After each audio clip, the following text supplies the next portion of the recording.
Hello everybody, how are you doing? Let's continue our modern JavaScript. In this session, let's take a look at decorators and forwarding. So basically, we are going to take a look at two functions. One is call, the other is apply. So let's take a look at examples, then we can understand how we can use them. So we have this function here, the slow function inside. We just do some heavy duty work. Instead of doing that, so we don't have to do this part of the job every time. We can create a caching function here. So we are creating a map inside. We pass this function, whatever function you are using. And for the function, we have a parameter. If the cache had that parameter, we just return the result from the cache. If that one doesn't have, we just calculate the function.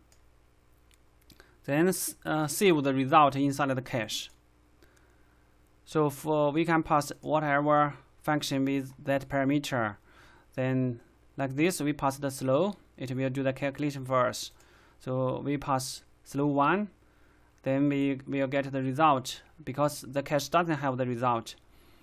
Then for this one, because the cache already have the result, it doesn't have to call that function again. It just returns the result from the cache. Similarly, the first line will call the slow function with that 13 parameter, and for this one, it doesn't have to call that function again. It just return the result. It will save the time and improve the performance. So let's take a look at this example. So we have this worker object. Inside we have some method, and inside this slow method we are calling this some method. So we can use this caching decorator as well. It's kind of similar like the above we are doing. Instead here we are calling a method from an object. For this case it won't work because after we call the object.method, the context of this object doesn't exist anymore. So inside this function, this will be undefined. So let's take a look at this part of code, how we can fix that problem. We have this object, and here we use a function.call and pass the context. Then we call that pass that parameter for that function. We don't have to directly call that function like this. We use function.call. So for function.call, we can pass a set of a list of parameters here. So this function's prototype, this part is rest parameters. Then at this time, it will work because we pass the context manually through the .call function. Let's take a look at this part of code. So we have this function, and we have two objects here.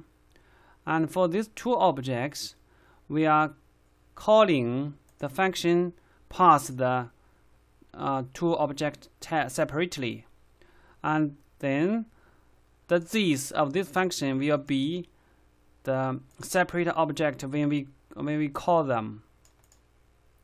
So for this case, it returns John. For this case, it gives us admin. Let's take a look at this part of code. We have this function here. We call this.name. Then we have an object. Then we pass this object for the context parameter.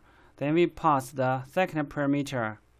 So the second parameter is this one. So we will show John and Colin and hello.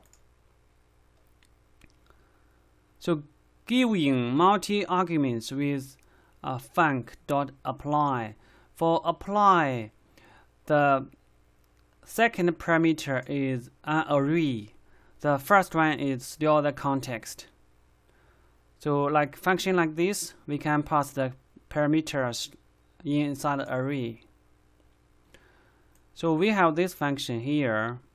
We are going to output the value of the time and the name, also the phrase. So that this is the context. So we have this object here. We have this message data. Then we call seed the function, the dot apply. Then we put the context, which is the object. Then we pass the argument array. So this one will be the time, and this one will be the phrase. So for call and apply, so we have these arguments. If we use call, we can pass arguments like this, and we separate this array into rest parameters, a set of parameters. And for apply, we can directly use this array arguments. And in JavaScript, the traditional one, we can use arguments like apply.this.arguments. This argument is the built-in property for all the functions. That's the only way we can apply a function inside the older version of JavaScript. In modern way, we can do something like this.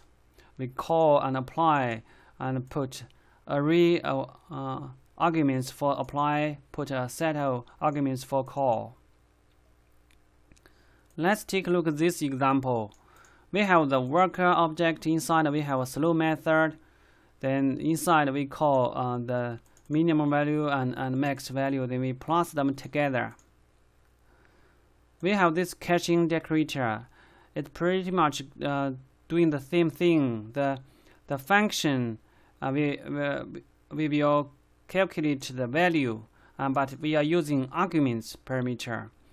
And then here the hash, we are going to calculate the key from the arguments. It will give us a unique value from this set of arguments because it's not one argument.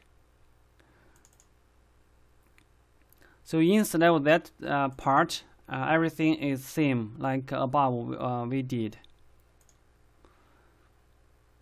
So the hash will be like this, just plus all the arguments together. So yeah, then when we are calling this caching decorator, it will if the first calling with that parameter, it will give us the it will call this slow function directly. The second time we pass the same parameters, it will give us the saved value. By doing that, it will save the time and improve the performance. So let's take a look at this part. We have this case. Inside of the hash, we want to return something like this. We can do this work, no problem. We also can do something like this if the args is an array. But for this case, inside of the hash, we want to call this arguments.join. Sadly, the arguments doesn't have that function because arguments is not an array.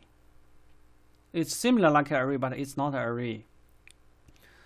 And for that case, we can use the call to borrow the function from this array, the empty array. Then we apply the arguments here.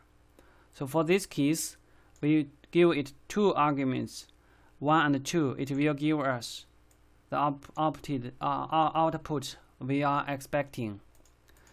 That's all for this session. Thanks for watching. See you next time.